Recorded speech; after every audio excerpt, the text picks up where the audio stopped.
principais casas do reino descabezadas, e as súas terras a mans de algúns pequenos nobres galegos raposeiros que se pasaron ás filas do rei Don Enrique ou a algúns dos seus aliados de fora. E o malfadado Fernán Pérez de Castro, que tiña posesións desde Fisterra a Benavente, tivo que fuxir e abandonarlo todo, indo morrer na Bayona de Francia.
Chegaron ali a tal extremo que don Rodrigo tivo que refuxiarse no seu pazo da vila de Pontevedra para que non lle aconteceran os seus compañeiros de Lugo e Ourense.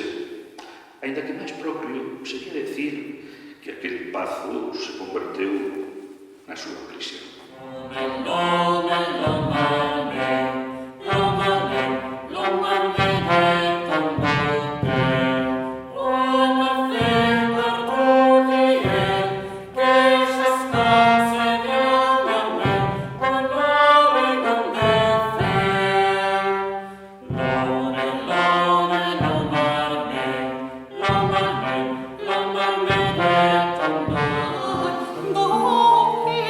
Cruz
antes agradecer de corazón a súa imprescindible presenza, sen ela nada disto tería sentido, remataremos con estas 3 pezas a nosa pequena viaxe de